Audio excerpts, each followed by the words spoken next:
He's the better version of me.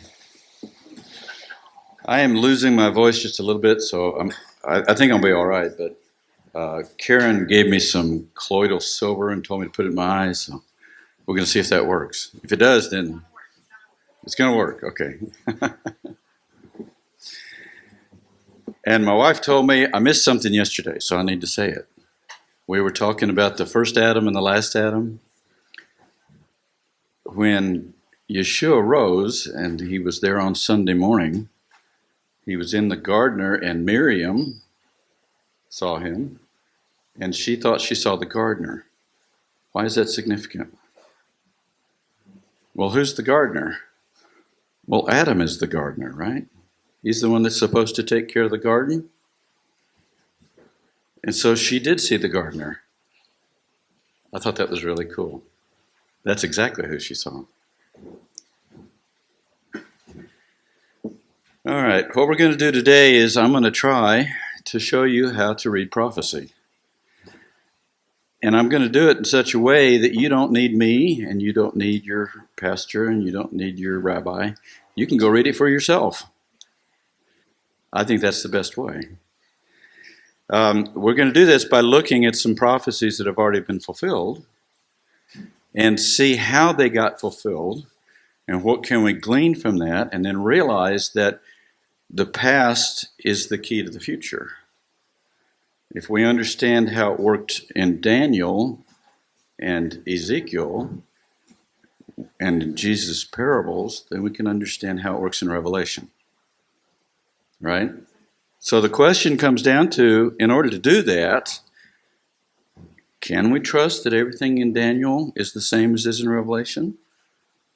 So the question is, does God change? Really easy answer. No, of course not. God doesn't change. God stays the same. Thank goodness he doesn't change. If God changed, if God broke his own laws, if God says, oh, well, I used to do it that way, but I'm going to do it this way, this would be a world of chaos. I mean, we have the laws of nature, we have the laws of God. We can trust them, right? Absolutely.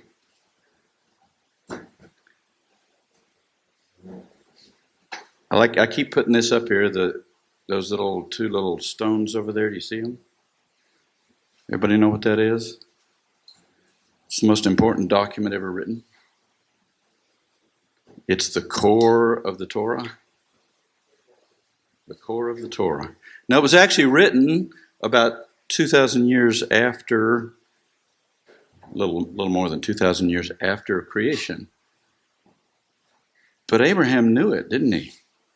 It says, God says, Abraham had my Torah and he kept my commandments and my statutes. Now, how can he do that before it's written? Because Abraham knew, and Noah knew, and Adam knew. What was it God was talking to Adam about when he walked with him in the cool of the evening? He was teaching him, right? I'm going to see if I can get in a little trouble here. What is the Torah? Isn't that the knowledge of good and evil? Isn't that how we know what's good and what's evil? So maybe Adam actually learned all the thou shalt nots when he ate the fruit. Be pretty quick, wouldn't it? Now, there are some things that were added all the way up to Moses, right? Things like don't marry your sister. Of course, Adam married his sister, or Adam's children married their sisters. Abraham married his sister. Those things were okay back then, but when we get up, we keep adding a little bit to the Torah. We don't change anything, but we add a little bit up till Moses. And then Moses says, no more, right? This is it. Don't change it anymore. Don't add to it. Don't delete from it. This is it. And that's where we stop. And from then on, we obey the Torah. So I can't judge people. I had somebody come up to me the other day and he said, oh, Jacob was an adulterer. He married two sisters. No, he wasn't. That wasn't actually against the rules before Moses, right? He didn't commit adultery. What he did was okay. Somebody walked up to me yesterday, or maybe it was the day before, and said, I'm surrounded by polygamy. They live in Utah. Well, they're right. The polygamy is actually not forbidden in the Bible, but it is forbidden in this country. So we're told to obey God's law, but we're also told to obey man's law, to obey the king. So anybody, I see this occasionally in this movement. I say, oh, well, they did it in the Bible, so it's okay now. No, it's not. In this country, it's against the law to marry two women at the same time. Don't do it. Besides that, when you married the first one, you made an oath. And even if it wasn't against the law, your oath counts. You made an oath, I'll be faithful to you till death do us part. Don't break your oath. Right? Okay. God doesn't change. I think this is so important, so I'm going to hit it every day. What's this called? The tetragrammaton. Tetra means four, grammaton means letters, 4 letters. This is the tetragrammaton. I'm not going to argue about how you pronounce it. I say Yahweh. If you want to say Yahweh or Yahweh or Yahuwah, or I'm not going to argue about that. You know what? God's listening, and I think that's all right. It means I was, I am, I will be. Yahweh, Yeh.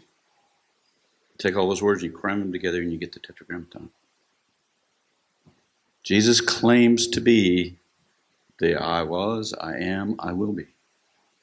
The Almighty. No, Jesus claims to be the Almighty. Yeshua. Timelines. I need to hit this one more time. I think this slide's at the beginning of every talk, but because the last line, people always stumble over it. So I want to talk about what is a time. This was a really hard thing for me. It took me a long time to figure this out because it's not so clear that it just says this is a time. A lot of people think, oh, it's a year, or it's 7 years, or it's. Now, this is one of those things where I'm going to tell you what I think, and it's okay if you disagree with me. That's all right. This is not a salvation issue, right? I think a time is 40 Jubilees. Let me hit it again. There we go. The history of man is 7,000 years. Now remember, that's Jewish years, not Roman years. Right? The Jewish year is 360 days long. The Jews aren't quite so picky about us as we are. So August has to have exactly 31 days. No. Each month has 30 days. And if you hit the new moon before you get to the 30th day, that's okay. We'll just go ahead and start the next month. That's okay. That's all right. I'm going to tell you what I think. I think before the flood, it really was 360 days. I don't know how much you know about physics, but you ever seen an ice skater and they put their arms out? What happens? They slow down. And they pull their arms in, and they speed up, start spinning. And if they put them out about halfway, they spin kind of halfway, right? So the farther out you have them, the slower, the farther in, the bigger. So what happens when you take all that water and you put it outside the atmosphere, outside a firmament? Yes, I did say that. Firmament. Rakia is the Hebrew word. Something was there, something firm, something hard. About 30 years ago, I went down to the Creation Museum. I heard Carl Boss say, I think that was made of solid hydrogen. And that is really cool because you pulled the hydrogen right out of the water. You know, water is hydrogen and oxygen, H2O. He pulled the hydrogen right out of the water, and he made this firmament. It's a superconductor. When you freeze it, it gets hard, and you can see right through it. So you can see the sun and the moon and stars right through it. But one thing Carl Ball told me, which I thought was really, really fascinating, is it has just a slight rose-colored tint. So the whole world would have been seen just a little bit red. That's fascinating. With this firmament, we would have had a hyperbaric chamber. You know what that is. The pressures would have been higher. The content of oxygen would have been a little higher. people would have gotten bigger. Everything grows bigger when you have a higher pressure, more oxygen.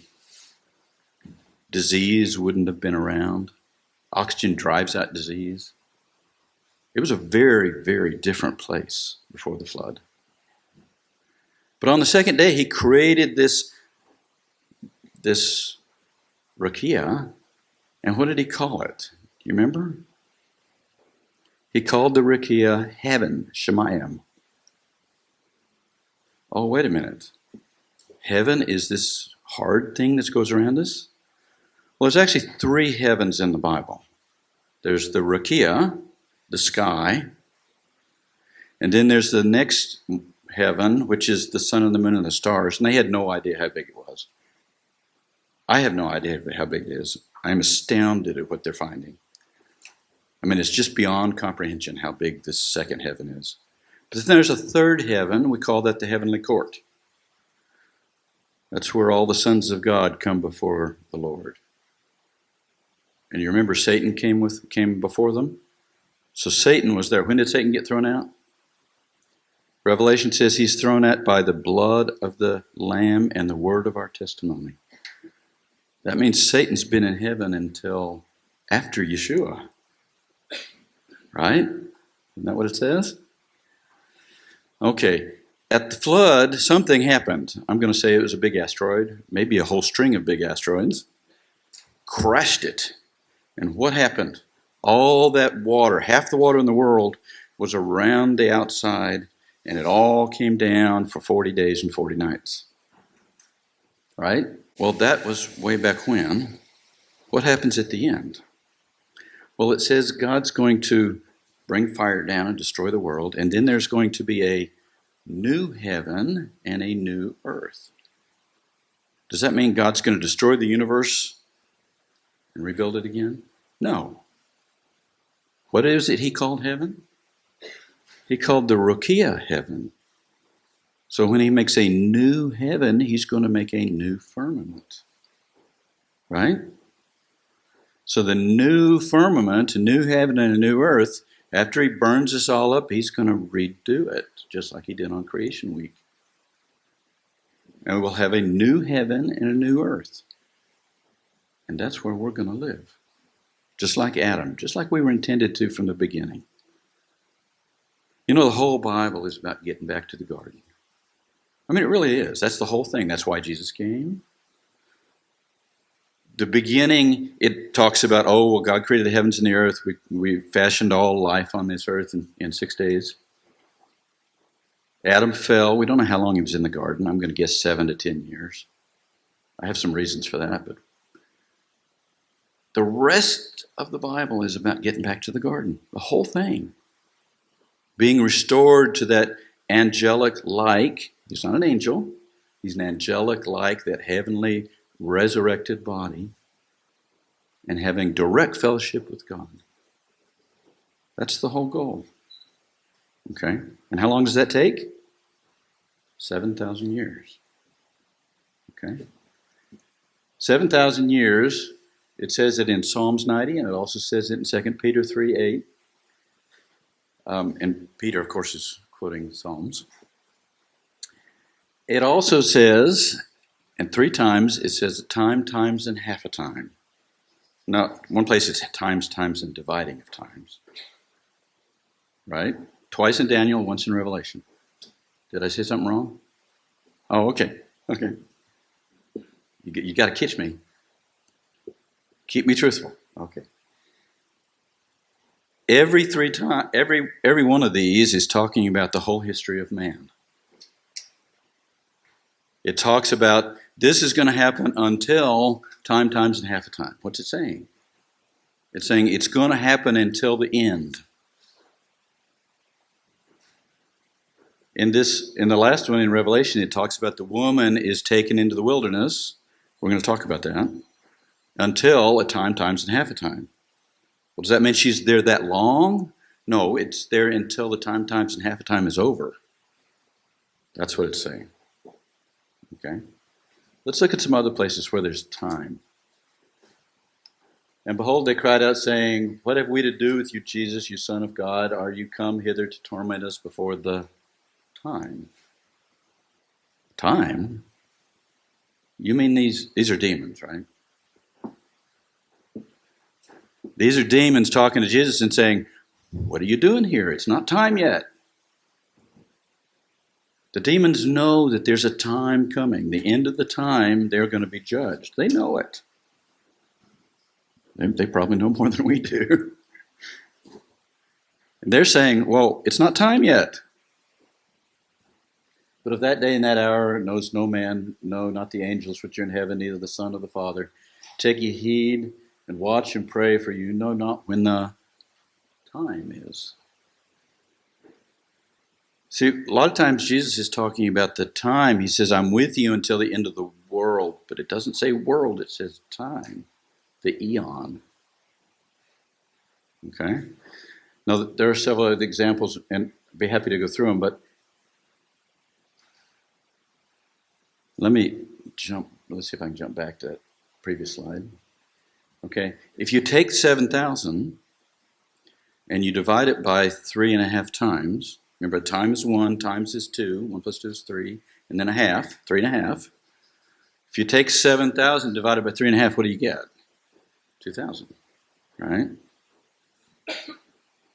So time would be 2,000, in this case, years. 2,000 and Jubilees come they're the 50th year. They come every 49 years, but they're the 50th year. 2,000 years is really close to 40 Jubilees, right? Now, in Roman years, I wouldn't say 2,000, I'd say 1960. But in Jewish years, I'd say about 2,000, okay? So I go with time as 2,000 years or 40 Jubilees.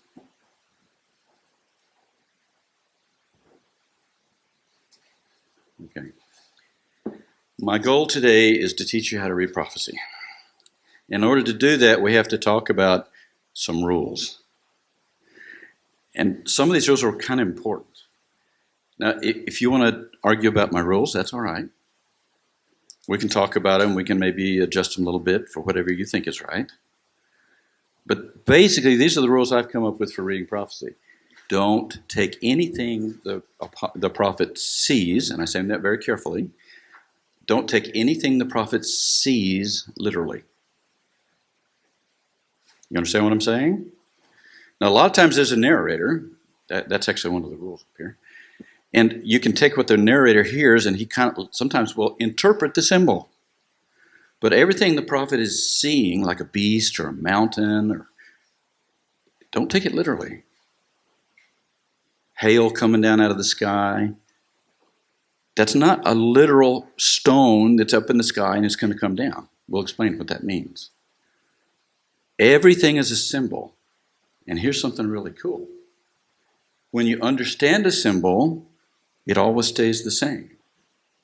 So if you understand a symbol like a beast, in Daniel, you know that the symbol means the same thing, exactly the same thing in Revelation. Doesn't ever change. One of the most important ones, I think, is Daniel 2, where he has the stone that strikes the feet of the image, and the stone grows to be a great mountain. It fills the world. And the angel that's doing the narration says, oh, well, that's God's government. Oh, mountain equals government. Oh, that's good. All right. Now, I need all of you to do something for me. And you don't have to do it right this instant, but you need to do something. You need to start a table. You need to start a table and say, symbol, interpretation. Okay? And if you have one of my books, there's a table you can start with. It's about 3 pages long in the back of the book. Okay? But you need to make up your own mind of what that symbol means. If you want to take my interpretation of the symbols, that's great. I'd appreciate it. But you don't have to. We can disagree. All right? But you need to make a table. This symbol always means this. If a mountain is a government, a hill would be a smaller government. You know, mountain's like an empire. And this might be like a state government. What's a talent? What's a stone? Well, it's still going to be a government, right? but a lot smaller government. Well, what does Jesus say it means? Remember the parable of the talents? The rich man gives his talents to his servants, and he goes away and he comes back. The one who had 5 talents made 5 talents more, and then what happens to him? It's important. The guy with 5 talents got to rule 5 cities. So what's a talent? It's a city government, right? It's right there. Jesus' parables. He even interprets it for us. Right? Where can we use that? Well, what about the 7th plague? The 7th plague is all this hail coming down from the sky. It's coming down from heaven. And each hail is the weight of a talent. Oh, we're not talking about stones. We're talking about city governments. This is God's government. We know it's God's because it's coming down from heaven. Coming down on the earth in the form of city governments. Oh, isn't that what we did with the time of the judges? God is restoring the time of the judges. And it says that it was exceedingly great. And these 144,000 are going to be the ones who are, some of them have 10, some of them may have 100. They're going to be administering this city governments. See how that works? Isn't that simple? See, once you understand, don't take it literally. Don't think there's actually going to be rocks. Now, I'm not going to tell God he can't send rocks from the sky if he wants to. He's done it before. He did it for Joshua. But that's not what the prophecy means. You with me? Symbols pertain to something similar. You can imagine from God's point of view, God looking down from heaven. And, the earth is actually pretty small from God's point of view. Oh, and I keep saying the word earth. Now, to us, that has a meaning. It means the planet, right? In the Bible, it never, ever means the planet. They didn't know there was a planet. Earth, in the Old Testament and the New Testament, always means land, as opposed to sea. There's the land and the sea. Whenever you see earth in Scripture, always think land. Don't ever think planet. If it means the planet, it will say the whole world. Like there's one place in Revelation 16 that says, and he gathered them, we'll talk about who them is, to a place called Armageddon. He gathered them from the earth and from the whole world. Well, if it's from the earth and the whole world, then the earth and the whole world can't be the same thing. So the earth has a particular meaning, the land, and the whole world is everything else. So when he's gathering them from the earth and the whole world, those are two different things, right? How's everybody doing? Don't interpolate. And by that I mean, when you see something that you have knowledge about, like a horse, say, oh, a horse is a beast. No. Yes, I know a horse is a beast, but if it wants you to think beast, it'll say beast. Don't interpolate and think, oh, a dragon is a beast. Oh, a lion is a beast. No, if it wants you to think beast, it'll say beast. A horse means something else. As a matter of fact, it means war. It means going to war. Okay? What's the next one? There's always a narrator, and it's always, sometimes the narrator speaks in symbols and sometimes he doesn't. One of the classic ones is when the narrator says, oh, the horn is a king. Well, unfortunately, that's a symbol too. And we know it's a symbol for, let's say, for example, the horn that means Nebuchadnezzar. But it's not Nebuchadnezzar. It's Nebuchadnezzar and his son and his grandson. So a horn is not a king, it's a dynasty. In that case, they're related, but they don't have to be. There's one horn that I'm going to tell you means the popes. Well, the whole line of popes. They're not related. Popes don't have kids, right? Well, they're not supposed to. Not supposed to. Sometimes they do. And in one case, the Pope's son actually did become Pope. But a whole line of kings is represented by a horn. One horn. Is everybody with me? Got it? Okay. So don't interpolate. The symbols stay the same all the way through the Scriptures. The prophecies usually, not always, not 100%, but usually pertain to their time. There's 3 prophets. There's 3 times. The first time, the time of the patriarchs from Adam to Abraham, their prophet was Enoch, right? Get a lot of phlegm in there, Enoch. The second time, the time of the Jews, from Abraham to the destruction of the temple, their prophet was Daniel. And his prophecies are, I'm not going to say 100%, but almost all of his prophecies are his time. A lot of people try to take Daniel's prophecies and shove them way over into the end. Don't do that. If it doesn't say it's at the end, it's probably not at the end. And even sometimes when it does say at the end, it says it's at the end of the time, or the time of the end. And you're kind of going, is that time of the end or the end of the time? And there's a difference. Okay? And of course, the last time, the time of the Gentiles, of course, there's the half time. The time of the Gentiles, who's our prophet? John. Yohanan. Right? So Yohanan's prophecies deal with Yohanan's time. Now he goes on and tells a little bit about the millennium. So I'm not going to say it's 100%, but pretty close. Generally, the prophets prophesy about their time. Okay. Now here's a big one. Yeah. Somebody have a question? Okay. This is really, really important. The Bible is not chronological. Don't ever think that the Bible is chronological. Let me give you some examples. In Genesis 1, it talks about the creation week, right? We go all the way through 6, and then we rest on the 7th day. And then what happens in the next chapter? We're talking about the creation of man again. Well, wait a minute. I thought that was day 6. We're already past day 7. So the Bible doesn't tell stories like Hollywood does. Hollywood, and we're all conditioned because we live in this society, Hollywood tells stories like, I have a little bit of snippet here, and I have a little bit of snippet here, and I have a little bit of snippet here. And then I jump back to the first one, and I understand as the audience that all these things are happening at the same time. The Bible does not do it that way, ever. I hate to say ever.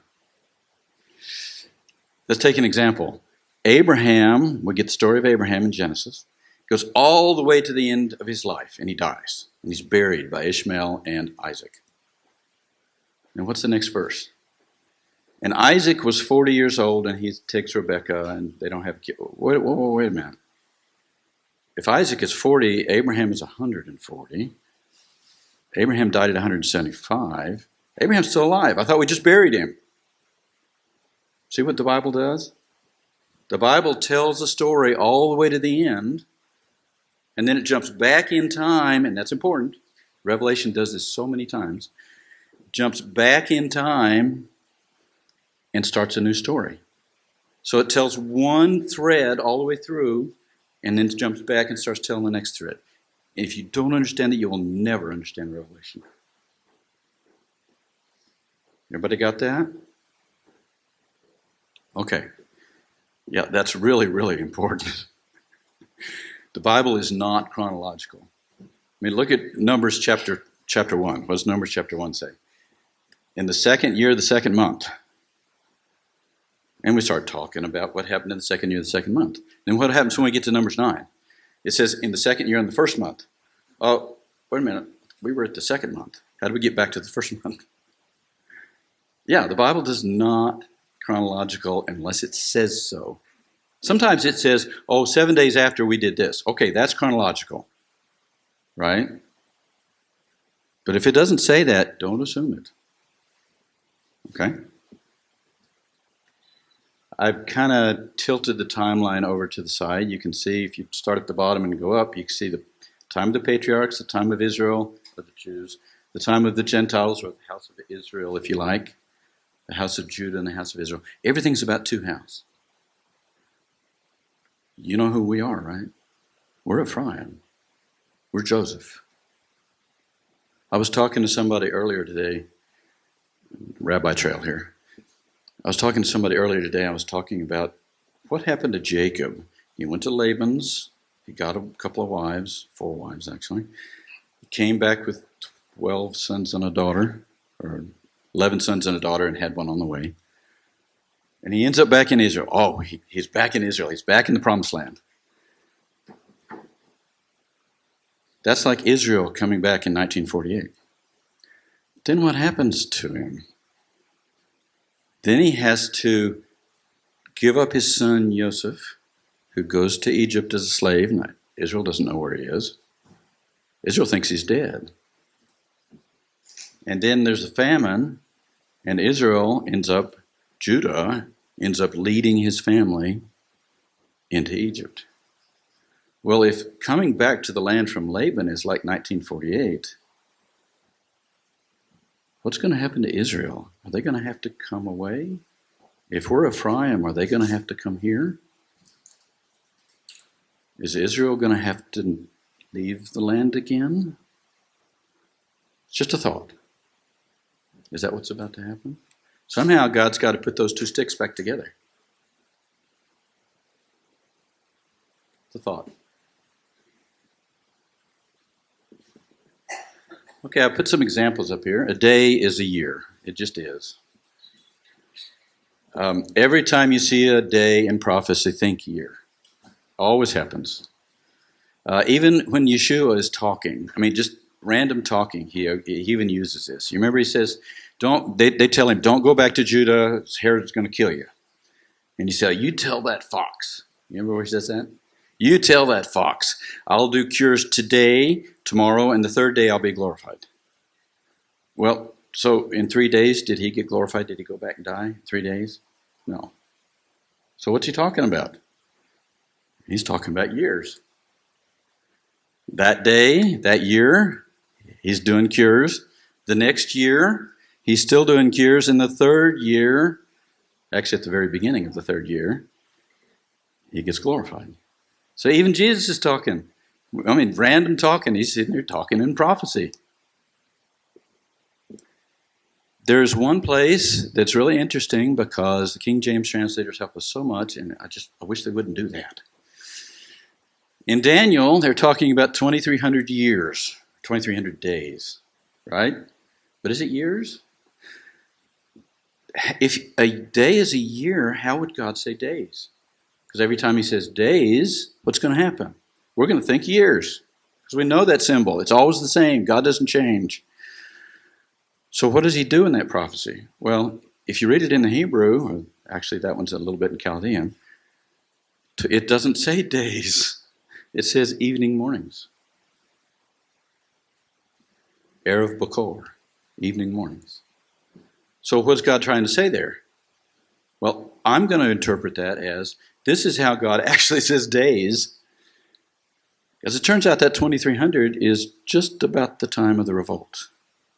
From the very beginning of the revolt until Masada. Is that what it means? Well, that's for you to decide. That's what I think it means. That's why he says evening mornings. You read King James, it'll say days. That's not what it says. Okay? A time is 40 jubilees, a beast is an empire, a mountain is a government. We've already talked about those. Am I doing okay so far? Okay. I'm going to go through all of Daniel in one slide. Oh, yeah.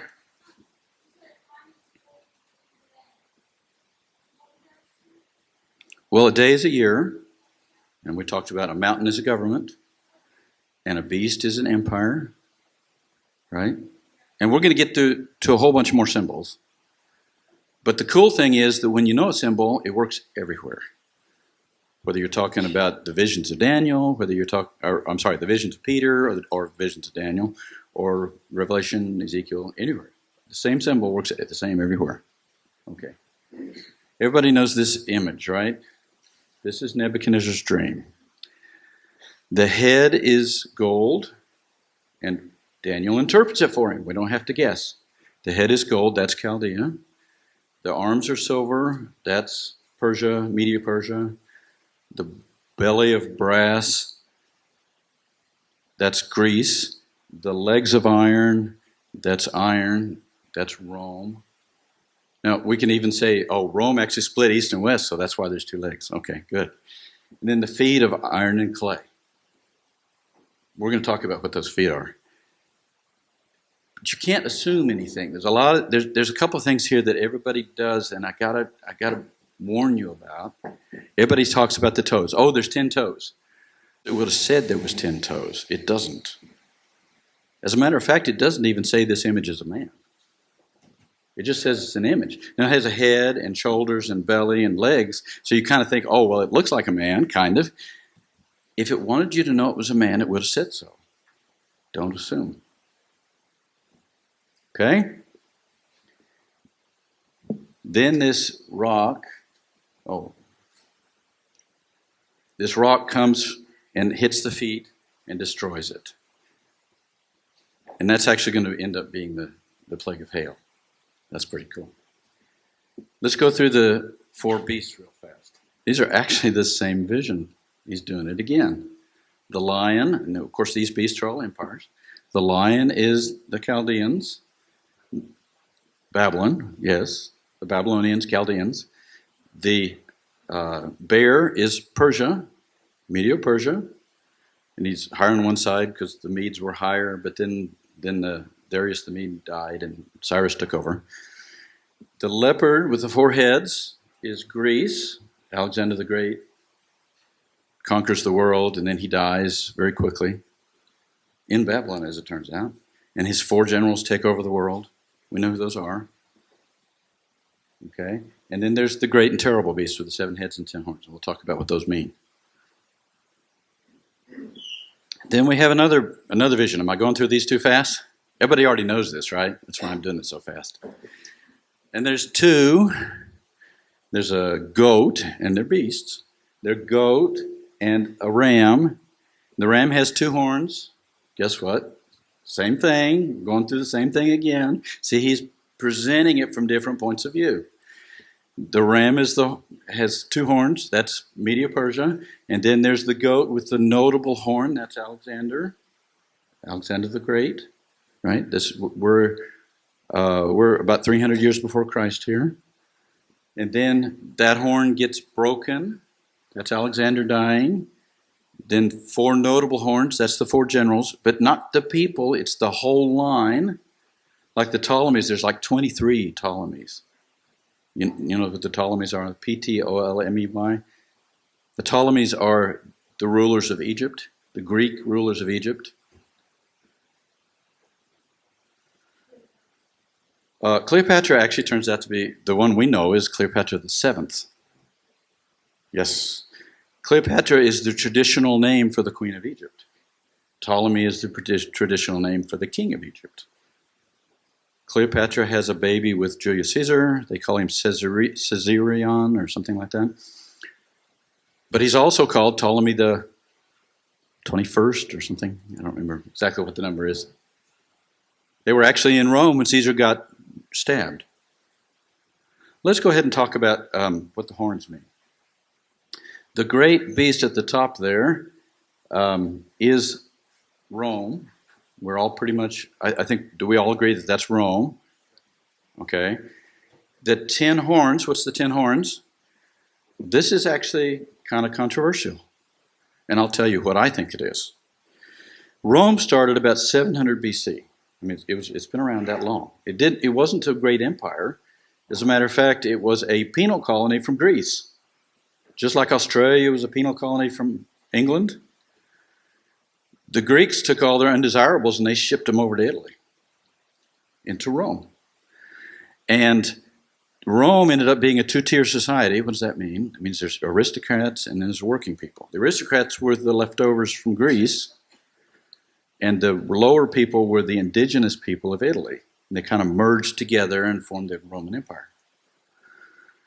Rome began by electing every year a decemvirate. I hope I'm saying that right. It's Latin.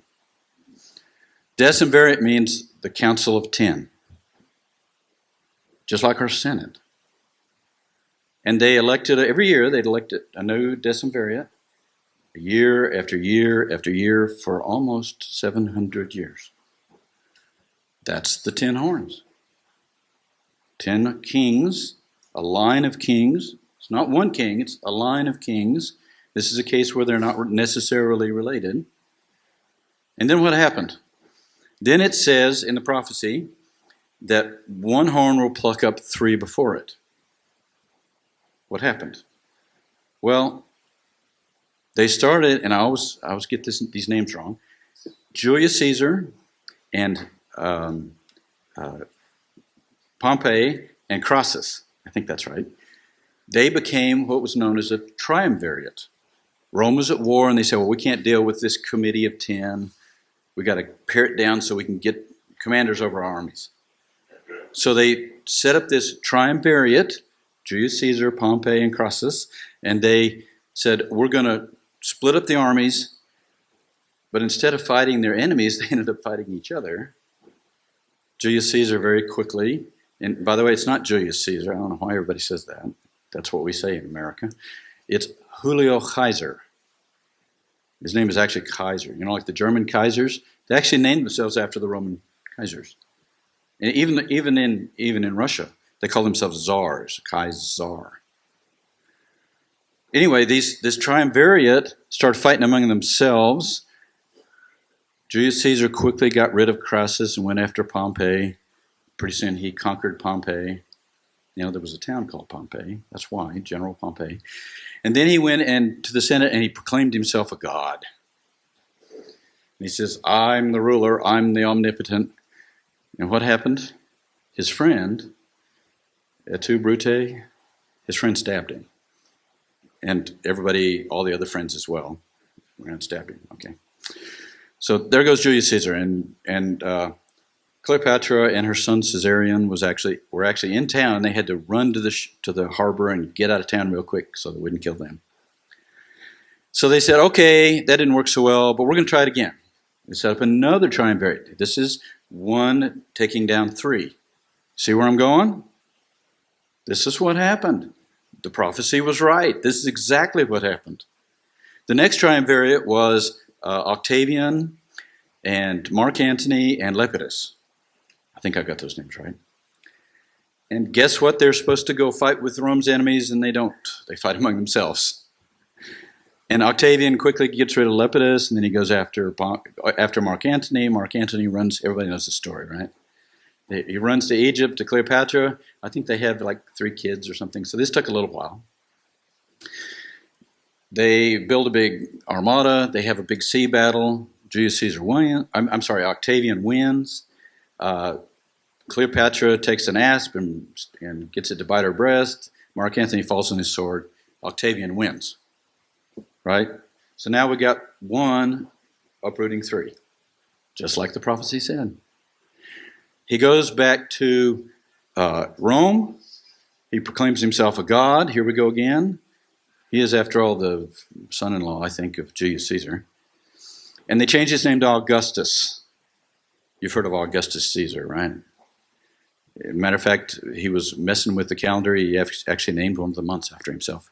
Julius named July, and Augustus named August. And Augustus actually got the calendar pretty close to right for the solar year.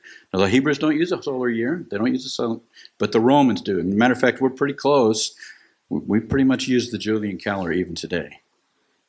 Now, it got modified a little bit by one of the popes, Pope Gregory, and he had to take out 2 weeks.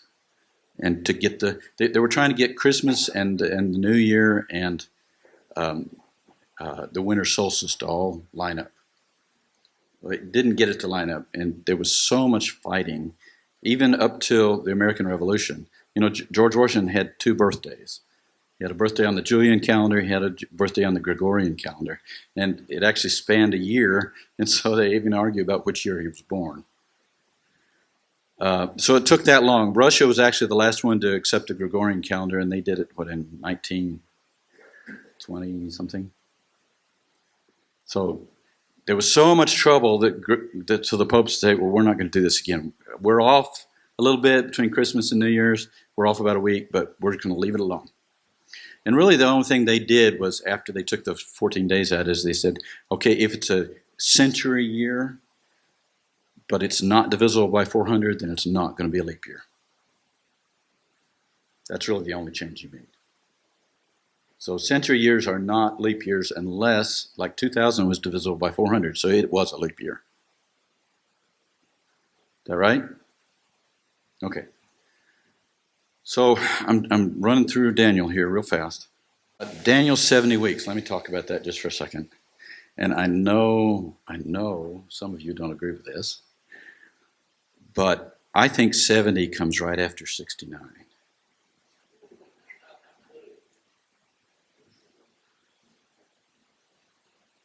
Does that scare anybody? Do you know what I'm talking about? Everybody kind of agrees that from the going out of the decree to rebuild Jerusalem to the Messiah until he shows up and starts preaching was 69 weeks of years. Everybody agrees with that. But then there's a lot of discussion about when is the 70th week. Well, I think it comes right after the 69th week. I think that's the week he was preaching.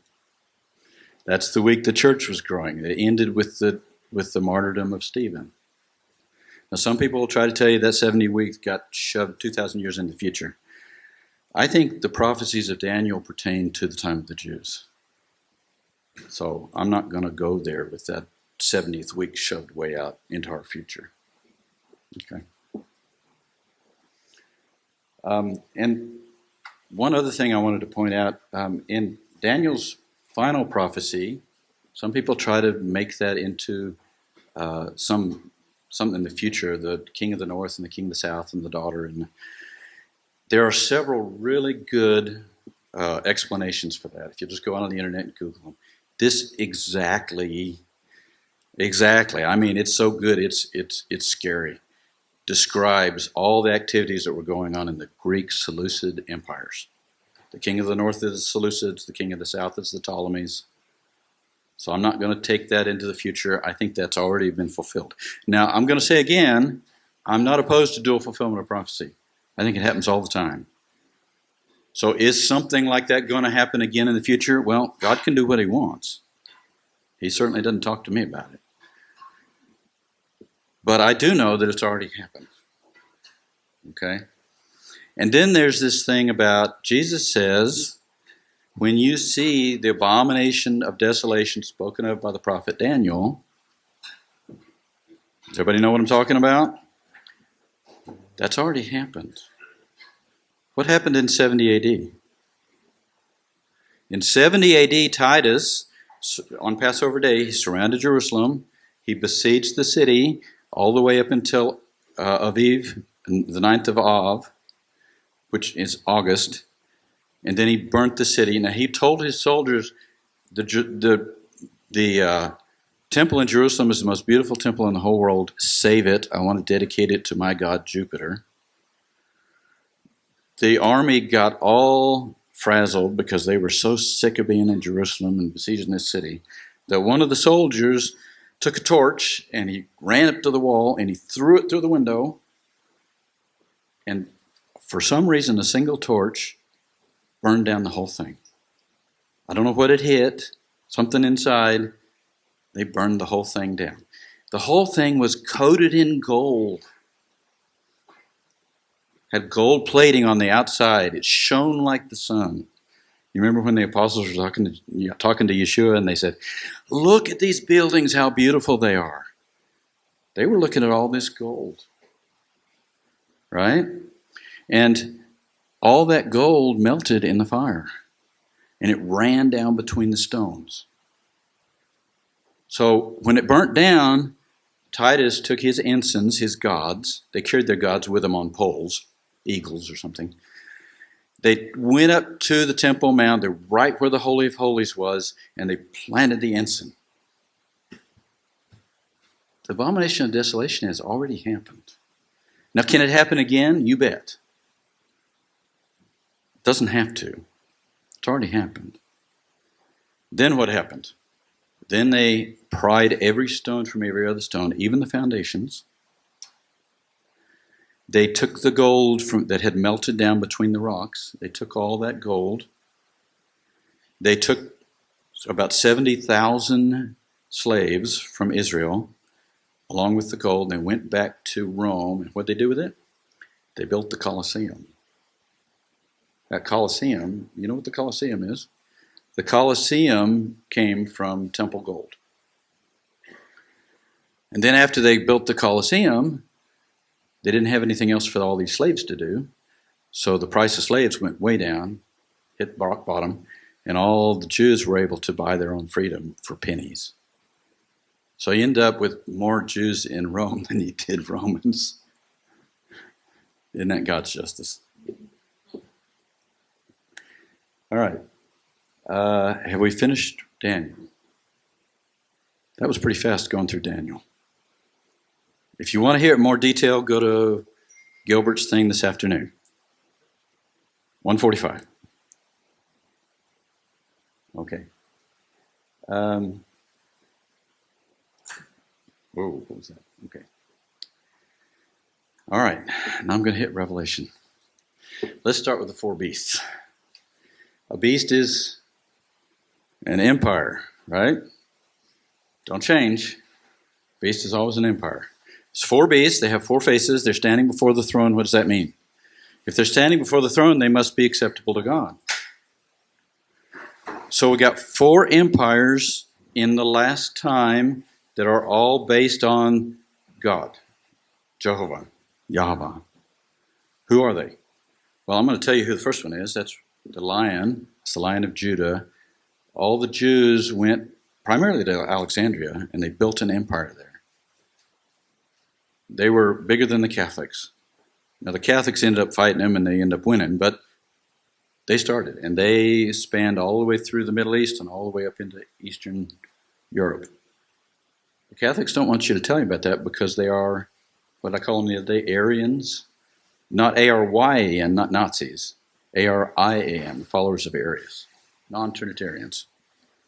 And there's these great wars between the sea beast, the Catholics. And when I say Catholics, I don't mean the people. I'm not picking on Catholic people. I'm talking about the church, the organization.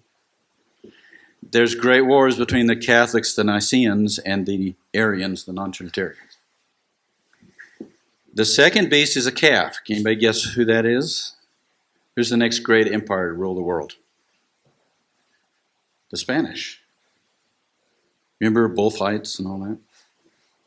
The Spanish Empire spanned the world. They were huge. This is during the time of Ferdinand and Isabella. If you want to study prophecy, you have to study history. If you don't study history, you won't know when something gets fulfilled. I'm going to show you that almost everything has been fulfilled already. The ox is Spain. Ferdinand and Isabella. Now, they're not all good. They do some bad things. They send Columbus, who was a Jew, by the way, a Sephardic Jew, and his army. This is the time of the Spanish Inquisitions. They're throwing the Jews out. Not all, but a lot of Columbus's sailors were Jews. He had Nina, the Pinta, and the Santa Maria, 3 ships. This is during that time. All right? So what I'm saying is that each one of these beasts spans a time, a period of time. Okay? If Spain is the bull, who's the man? Anybody got an idea? The Spanish were defeated. The Spanish Armada was defeated by who? The British. What's the symbol of the British Empire? John Bull. Anybody know who John Bull is? We say Uncle Sam. They say John Bull. He was the quintessential English gentleman. And it's during his time that law and order starts taking on. It's not the crazy dictates of the king. They actually start having law and order. We'll find out that this beast has balances in his hand. That means law and order. Okay, if John Bull is the man, who's the flying eagle? Oh, cool. We get mentioned. The revelation is not about America. It's really about the tribes of Israel, which are mostly in Europe or the Middle East, but we do get a couple of mentions. America does get a couple of mentions, and I'm going to shock you with one of them. I'll just go ahead and tell you. This one's cool. All right. I'm going to jump ahead a little bit. What does Armageddon mean? You know, the Battle of Armageddon's not in the Bible. Right? Yeah, I've been to Megiddo. There's no mountain there. Armageddon, or in Hebrew, Harmageddo, means the mountain of Megiddo. Har means mountain. What do we say a mountain meant? A government. And Megiddo in Hebrew means the place of the people or the place of the crowds. So Harmageddo means the government of the people, by the people, for the people. Oh, Armageddon is the United States. I hope I didn't shock anybody. You don't have to agree with me. That's all right. Armageddon is the United States. Battle of Armageddon is not in the Bible. There's the word Armageddon and there's the word battle, but they don't go together. There is a great battle, but guess what? It's not at Armageddon. It's all over the world. God is bringing his people. Remember, it says he's speaking to a place in the Hebrew tongue called Armageddon. Why does it say in the Hebrew tongue? Because he's bringing the people who spoke the Hebrew tongue. See how that works? God is bringing the lost tribes of Israel to Armageddon, to America, to protect us from the great day of the Lord. This is a place of refuge. Are we going to be completely spared? I doubt it. But this is a place of protection. This is where all the people, true bride, has been running for over 400 years. God is making this happen. Let me tell you about the structure of Revelation. Revelation starts with these 7 churches. I'm going to tell you that the 7 churches tell the story of the last 2,000 years. Prophecy is telling history before it happens. They're telling the story of the last 2,000 years from the point of view of religion. That's the churches. Ephesus has a period of time. Smyrna has a period of time. Pergamos has a period of time. We'll talk about each one of those. We're in Laodicea. It's a K. Not Laodicea, Laodicea. We're in the last time. We think we're rich, but we're really poor. Yeah, really. Okay, and then the next one is the seals. Do the seals happen after the churches? No. How does the Bible tell time? It jumps all the way back to the beginning. We're going to tell the same story from a different point of view. In this case, God's rest. Remember, the seals are the 7 high Sabbaths. We're going to tell the same story from a different point of view. 7 seals. Now, I'm not want to say that the first seal goes with the first church and the second seal, but it doesn't work that way. Don't do that. We're telling the second story from a different point of view. Then we're going to jump back in time to the beginning, and we're going to tell the same story again from the point of view of war. We've got trumpets. You see how this is working? We're going to tell the whole story again. Then we're going to jump all the way back to the beginning. We're going to tell it from the point of view of plague. Vials. They're pouring these vials out on the earth. So I got 4 timelines, and there's actually some more. 4 timelines is telling the same story from different points of view. If you don't get that, if you try to put the trumpets after the churches, it won't work. That doesn't work. You have to understand that you're jumping back in time. This is how Bible tells stories. Okay? Somebody asked me, I don't remember, was it you, asked me about the 144,000, and then it says, after that, there was a great multitude. Was that you? I couldn't really answer yesterday because I hadn't told you enough yet.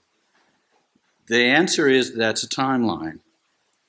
The 144,000 are resurrected at the beginning of the millennium.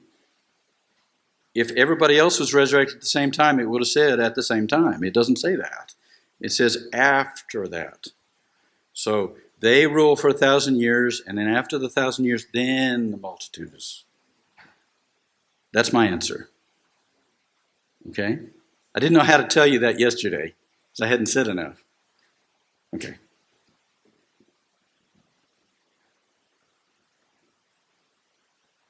This is the same timeline again. I just want to make sure everybody sees it. I've put a few events on here just so you can see. The time of the patriarchs, the time of Israel, the time of the Gentiles, the time of the dead. I'm going to say something, and I'm sure somebody will jump down my throat. There is a place where it says the time of the dead, so they should be judged. And I'm going to say that's a mistranslation. Oh, I'm going to get in trouble, aren't I? And I'm going to say it's a mistranslation just by one letter. A single letter. It should be the time of the dead that they should be judges. I'm going to change the D to an S. Or if you want to keep it a verb, you can say the time of the dead that they should judge. Well, I understand why. I'm not trying to pick on the King James translators. They did their best. They did not know what they were translating, so they did the best they could. And they're sitting there thinking, how in the world can the dead be judging? You're dead. How can you be a judge? How? By being resurrected. So that's why I call that last 1,000 years the time of the dead. Actually, it's a half time. The half the time of the dead is that I pull it off that one verse. You can disagree with me if you like. That's all right. That last one I call the time of the dead because of that single verse. Okay. The revelation is not about the whole history of the world. The revelation is just about these last time of the Gentiles and the time of the dead. Is there going to be another prophet for the time of the dead? I don't know. I haven't seen him yet. Maybe. I mean, Enoch was the first one. Daniel was the second one. John was the third one. Is there going to be another one for the half one? Maybe. Or maybe it's just John. I don't know. Let's practice. Let's take a prophecy out of Isaiah. Okay? We say, you remember everything the prophet sees is a symbol? I say sees very carefully. What you hear is not necessarily a symbol. It can be. But everything you see is a symbol. Okay. And in their strength in that day, 7 women take a hold of one man, saying, we will eat our own bread and wear our own apparel, and let us be called by your name to take away our reproach. If anybody reads Hebrew, I wrote it in Hebrew as well. What does this mean? Any ideas? Who's the man? Yeshua, of course. Messiah. Who are the women? Right. A woman always represents a religion. And if you want to say denomination, I'll go with that. That's all right. Okay. What does 7 mean? Well, 7 can mean 7. Or, quite often, it means all. That's the number for all. So it's all the women say, we want to eat our own bread and wear our own apparel. What's bread? It's the word, it's the truth, it's the Torah. Oh, this is starting to sound like modern denominations, isn't it? We want to eat our own bread. We want to do our own doctrine. We want to believe what we want to believe, not what our husband, our Messiah, tells us. We want to wear our own clothes. What's the apparel? The garment of salvation and the robe of righteousness. Right? Clothing. Remember Jesus says, go buy of me clothes so you won't be running around naked and be ashamed. Clothing is the garment of salvation and the robe of righteousness. They say, we want our own righteousness. We don't want Jesus' righteousness. We want to do it ourselves. We're going to decide what righteous means. We're going to follow our law. We're going to do our own Torah. We don't want Jesus. See how this works out? So this is the kind of thing you need to do. You need to have a table. That was pretty easy, wasn't it? Did you guys already know all that? Yeah. Isn't that easy, though? Once you understand that you don't take it literally, you take it symbolically. Now, it is a symbol of something in the physical. People tell me, oh, well, you just want to be spiritual at everything. No, I do not want to be spiritual. I want to take a symbol and make it apply to something in the physical. That's how we do this. Is this working? Okay. Okay. Well, you can pull these up off the... Okay, go ahead. Go ahead. She wants to take a picture. That's all right. We did an easy one, now let's do a hard one. That was pretty easy, wasn't it? Yeah. But now that you see it, you say, oh, well, of course. Okay. Uh-huh. I quoted, this is one of my favorite scriptures, the Isaiah 61:10. He hath clothed me with garments of salvation and the robe of righteousness. As the bridegroom decks himself with ornaments, and the bride adorns herself with jewels. Okay, let's do a harder one. This is Revelation 12. Okay, we already decided what a woman was, right? Don't change. A woman is a religion. If you want to say denomination, I'm okay with that. Not necessarily a good religion. Sometimes they're bad religions. Jezebel rides on the back of the beast, and she's bad. So a woman can be a religion, good or bad. Right? Okay. All right. And there appeared to me, I'm going to read part of it because I know you can't read that. Or you can pull up your Bible. We're just reading Revelation 12. And there appeared to me a great wonder in heaven, a woman clothed with the sun and the moon under her feet, and upon her head was a crown of 12 stars. Okay, let's stop there. The woman is, she's suspended in the air. That's okay. This is a vision. This is not physical. It's not literal. It is a representation of, I believe the woman in this case is good, the true church. That's how I'm going to interpret this. Okay? She has a crown. A crown means you get to rule. 12 stars. What are the stars? What's 12 stars? The apostles. So that would mean a star would represent a saint, right? When I say saint, I'm not talking Catholic. A saint is a believer, right? A star in heaven will be someone who's still with God. And if it gets cast to the earth, it's going to be someone who lost their faith. Am I okay with that? Okay. The sun and the moon. I'm going to tell you that I think the sun and the moon represent the two trees in the Garden of Eden. The sun represents the tree of life, and this moon represents the knowledge of good and evil. If you can come up with something else that works better, that's fine. We'll talk about it. That's how I'm going to interpret it. All right? So she's got the sun. She's clothed with the sun. She's clothed with the truth. She's clothed with the life of God. She's got the moon under her feet. She's won. She's overcome over the knowledge of good and evil. Okay? She being with child cried and travailed in birth and pain to be delivered. These are the overcomers. You remember I told you the bride of Christ is not the goal. It's a step we have to go through, and we all have to go through it. All of you men have to be brides, and all of you women get to be sons. Sometimes I talk to men and they say, I'm not a bride. Come on, get over it.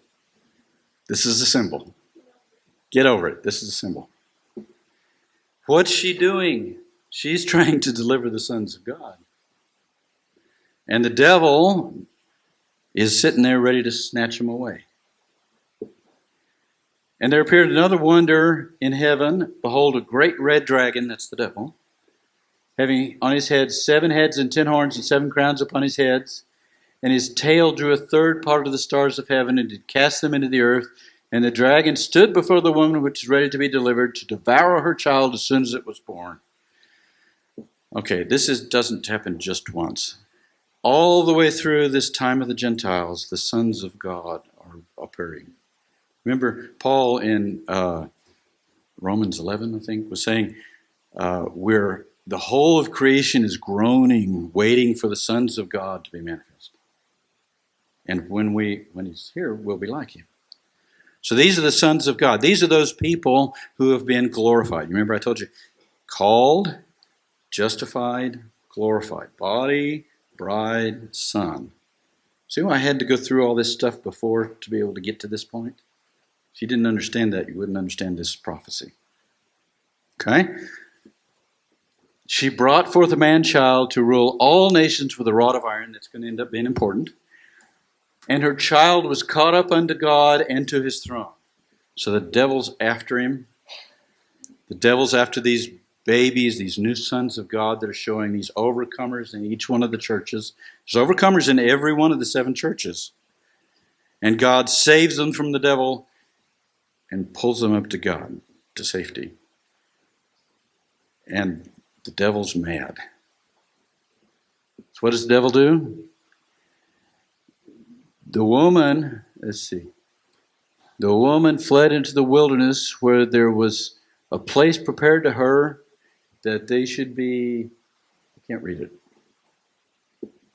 1,260 days, and there was war in heaven, and Michael and the angels fought against the devil and his angels and prevailed, and their place was found no more in heaven, and the great dragon was cast out, and that old serpent called the devil and Satan, which deceived the whole world, and cast out unto the earth, and I can't read it. And his angels. Okay, the devil and his angels. Good. We're cast out with him. Thank you. And I heard a loud voice saying in heaven, now is come salvation and strength and the kingdom of our God and the power of his Christ. And for the accuser of our brethren is cast down, which accused them before God day and night. And they overcame him by the blood of the Lamb and by the word of their testimony, and they loved not their lives unto the death. Okay, did this just say the devil's been in heaven all this time? The devil didn't get cast out of heaven before the foundation of the world, did he? The devil was still in heaven. He came and accused Job. The devil's been in heaven all the way through Yeshua, accusing all the people of God. And what happens? The devil gets thrown out by the blood of the Lamb and the word of their testimony. So when did the devil get thrown out of heaven? After Yeshua, in the time of the Gentiles. That's what this says.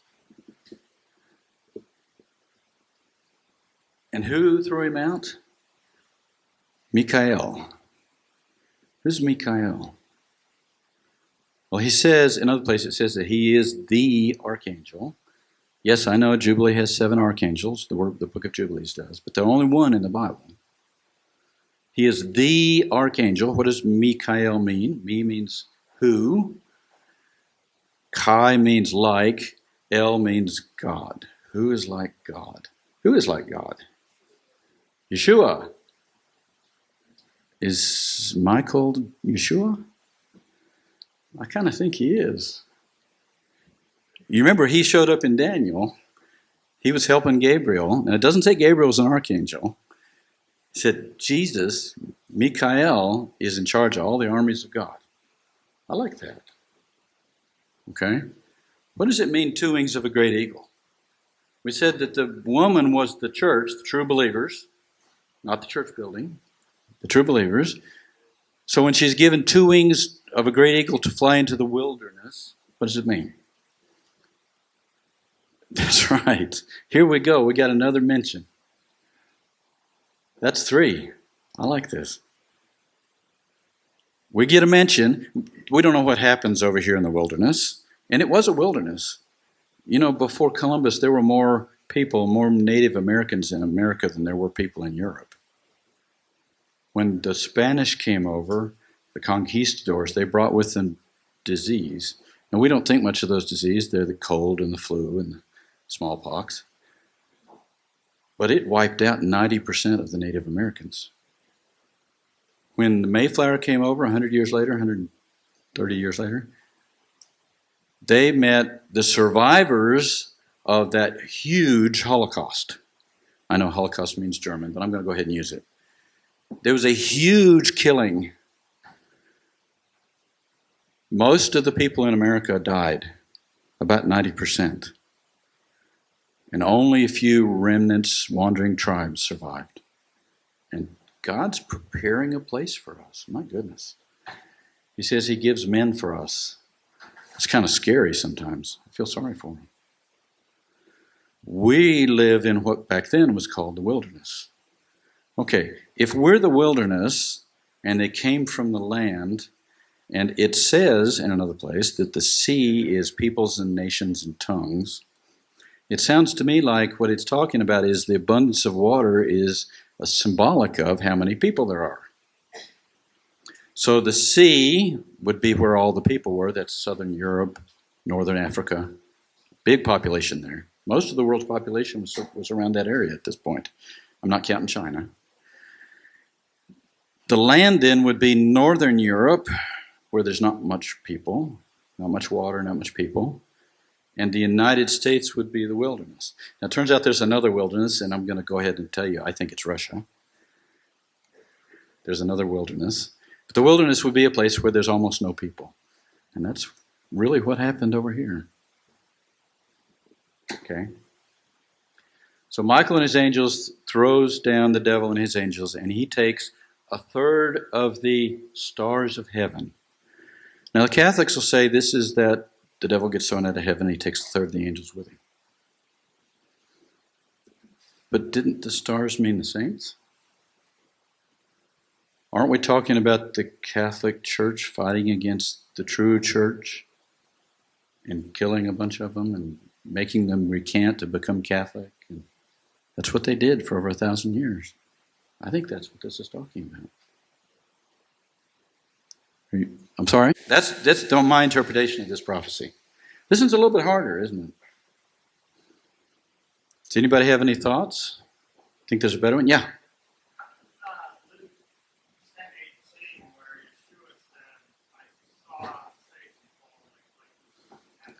Yeah, is that a prophecy? I don't know. Is that a prophecy? Yeah, I understand. I've asked that same question. I don't know the answer. I kind of think he was, there's a thing in Hebrew called the prophetic past.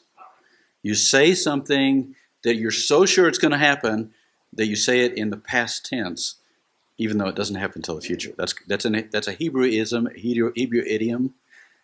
Could that be what it is? I don't know the answer. I'm guessing. I'm asking. Okay, yeah. Yeah, I understand. I've asked the same question. Yes. I'm sorry, say again? No, absolutely not. Christ is not restricted by time. You know, if you go to cemetery, sorry, if anybody went to cemetery, I'm sorry. They will teach you something called the a priori thesis. You know what that is?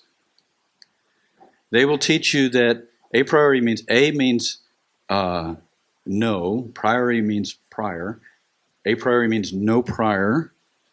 And the idea is that you can't have any prior knowledge of anything that's going to happen. And they use that to date the books of the Bible.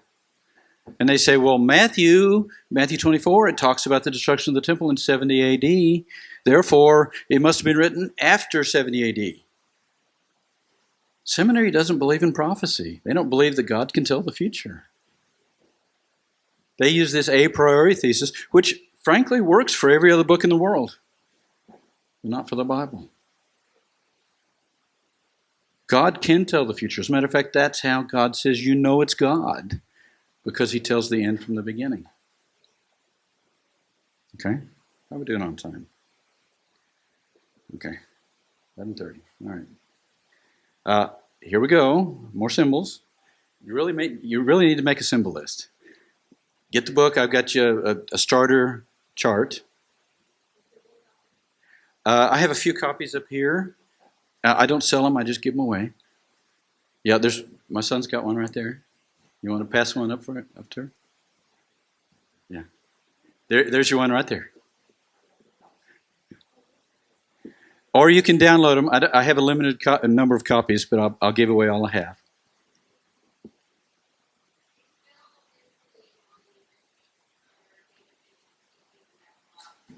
Everybody get that? It's available on the event page. Go down to the bottom. It says David Fischer's teachings. You go to that list, and it's the last one on the list. It's the same blue book. The big white book, which some people say is kind of intimidating because it's so big, and I go through every single verse in Revelation. I have a limited number of copies. I'm sorry, I think I already gave them all away. But you can get it on Amazon or Barnes & Noble, or type in my whole name. There's David Fischer's too common a name, unfortunately. Fischer's like the fourth most common name in Germany. David Fischer with a C in it. David Victor Fischer, there's only one. It's just me. Okay. Was that prophecy too hard? That was a lot harder, wasn't it? Okay. Oh, you remember I did Daniel on one slide? This is Revelation on one slide. And it is very confusing. But we're going to talk about it. Now, there's no way I'm going to make it as let's see, today's Thursday. I've got tomorrow. We're going to go through all 4 of the timelines tomorrow. So we'll make it through that. And then Saturday, I'm going to talk about the tabernacle. And then Sunday, we'll talk about beasts and triumph. I'm going to hit just the highlights of Revelation.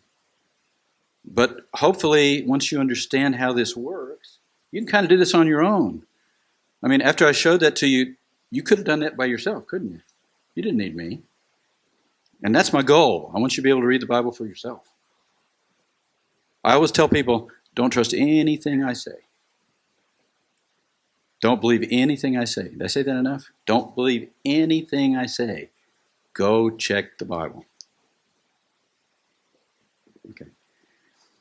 Oh my goodness. Okay, let's talk about this. We have the great white throne judgment. This is where God sits. He has in his hand this book of 7 seals. There are the 4 beasts. There's the Lamb with 7 horns and 7 eyes, which are the 7 spirits of God. Wait a minute, 7 spirits? I thought he had just 1 Holy Spirit. Nope, 7 spirits. God's got 7 spirits. They're standing on the lake of fire. I'm gonna say that's not the lake of fire. That's the fire represents tribulation, trials and tribulations, but it's a glassy sea, not a sea of glass, a glassy sea. What does that mean? It means it's calm, right? It's not made of glass. They're the 24 elders. Who's the 24 elders? Or you could say ancestors. Who are the 24 ancestors? Well, the fathers of our faith. There's 12 tribes of Israel and 12 apostles of the Lamb. Doesn't that make 24? And if you look on New Jerusalem, all 24 of those names are on New Jerusalem. That was easy. And what do? They sit on thrones. That means you get to judge. They cast down their crowns, which means they're giving all the rule to Yeshua. Crown means you get to rule. Throne means you get to judge. Okay. We start down here at the beginning of the time of the Gentiles. That's about 70 AD. We have these horses. We'll go through them. The white horse, the red horse, the black horse, the green horse. It says pale, but it actually, if you read it in the Greek, it says green. I think that's Islam. In Islam, green.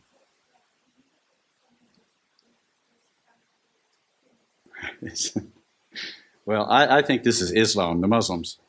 Okay? And they go with the beasts. Here's the beast. Here's the lion and the ox and the man and the great and terrible mighty beast.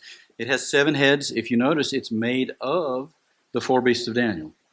It has the body of a leopard and the feet of a bear and the mouth of a lion and this great head. And if you notice, there's those 4 beasts in Daniel have 7 heads between them. So I just have them in here. I just stole this picture off the internet. Somebody did a great job, so I just used it. Okay. Then we have the second beast. This first beast with 7 heads and 10 horns. That comes up out of the sea. What does sea represent? Peoples and nations and tongues. That's Southern Europe. That's the leftovers of the Roman Empire. We call that the Holy Roman Empire, which is neither holy nor Roman. It's actually German. Well, it's the Franks. This is before there was a Germany. The French and the Germans both came from the Franks. Okay, and they rule Europe for over 1,000 years. Then we have the beast from the land. It has 2 horns. It doesn't say what it looks like, but it says it has 2 horns like a lamb. This beast, this awful beast, has the Catholic Church in it. But don't get cocky, because the beast from the land I'm going to tell you right now because I'm in a hurry. Its two horns are the Lutherans and the Episcopals, the Protestants. Oh, is that scary? And they make an image of the beast, the Lutheran Church and the Anglican Church, and anybody who doesn't worship the beast is killed. Oh, that happens so much. Terrible, awful tribulations. And they're Protestants. So don't, just because you're a Protestant, not a Catholic, don't get a big head. Okay. Then we have the eagle, which is, we already said that was the United States. We have the people under the throne that are given white robes. We have the devil and the woman that flies to the Americas, two wings of a great eagle. We have the two witnesses. I want to talk about that. Then we have this same beast, 7 heads and 10 horns, but all of a sudden he's red. What do you think the red means? I'm going to tell you, I think it means communism. I think the whole Roman Empire turned communist. Why does Hitler say the Third Reich? What's the Third Reich? Does that mean there's a First Reich and a Second Reich? The First Reich is Rome.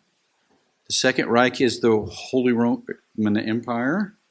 And the Third Reich, well, he wanted it to be a 1,000-year Reich. Didn't work out. That's why he calls it the Third Reich, because he's building himself on top of what came before.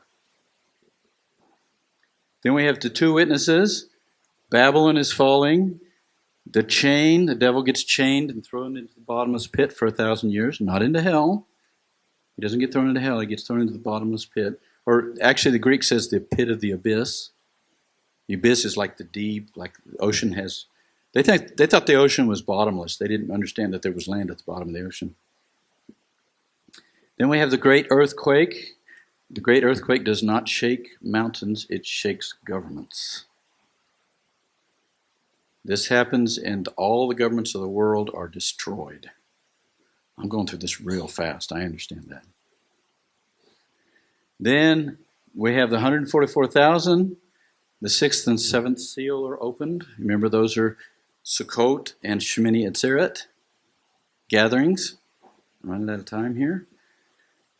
We have 1,000 years and with the plague of hail. We already talked about what that means.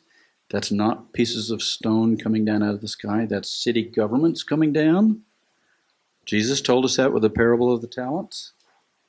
We have the final vial, which is the same thing. Then we get to rule and reign for 1,000 years, whoever the 144,000 are. We'll talk about that. Then all the world gets to listen to the devil again, who gets loosed for a little season.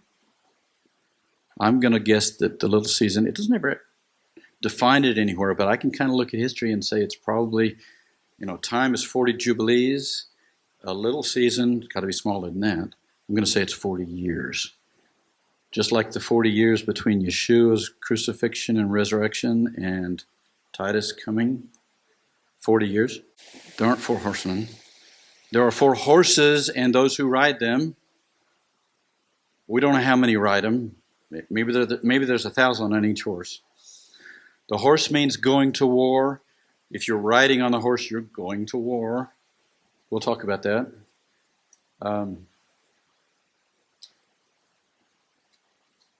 The Great Tribulation. Everybody wants to talk about the Great Tribulation. I think the Great Tribulation's already happened. I think it happened from 303 to 313 AD. Does anybody know what that is? Diocletian, he went in and he said, we're going to wipe out these Christians. He went on a 3-pronged approach. He tried to kill every Christian he could find. He would hang them up in oil sacks and burn them alive. He'd crucify them. He'd feed them to the lions in the Colosseum. It was awful. That was the first prong. The second prong is he destroyed every document he could find. That's why we don't have any documents of the New Testament from before Diocletian. Maybe a couple here and there, but very, very few. He did a really good job or bad job of destroying all the New Testament documents. And the third thing he did was, if he found out that you had ever had a church service in your house, he destroyed the house. He spent 10 years, and it says, if you look at the Pergamos, I will be with you 10 days. See, I think that's the Great Tribulation. Now, that doesn't mean we don't have to go through tribulation, does it? The Great Tribulation has already happened. Constantine stopped it. He says, if you can't beat them, join them. So he claimed to become a Christian. I don't think he ever did. He was a sun worshiper, Mithridates. But when he couldn't beat them, he couldn't wipe them out for 10 years, he said, well, fine, we'll just make that the official religion of the Roman Empire, and we'll corrupt it from inside. And he did a fantastic, awful job of that. Yeah, that's the Great Tribulation. That doesn't mean we don't have to go through tribulation. All of us have to go through tribulation. That's the baptism of fire. Okay. So that's my explanation of the Great Tribulation. Okay, this is the last slide. Tomorrow we're going to talk about the timelines. We're going to go through the churches and the vials and the trumpets and the seals, and maybe a couple more if we can get there. How they're tied to the beasts and how they're tied to each other. Because some things like the great earthquake kind of tie them all together. Because the great earthquake's in all four of them. Okay, 3 or 4 of them. This is my list. I encourage you to make your own list, but you're welcome to use mine. This is the most important document ever written. Thank you all. I don't think we have any time for any more questions. Thank you all for staying with me through all this.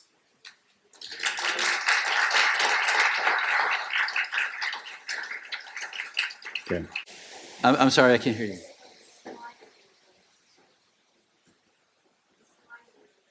Oh, the symbols? Okay. There you go. And these are just mine. I'm going to say it again. Don't believe anything I say. Always go check for yourself. I'm just trying to show you some principles that you can use to read prophecy for yourself.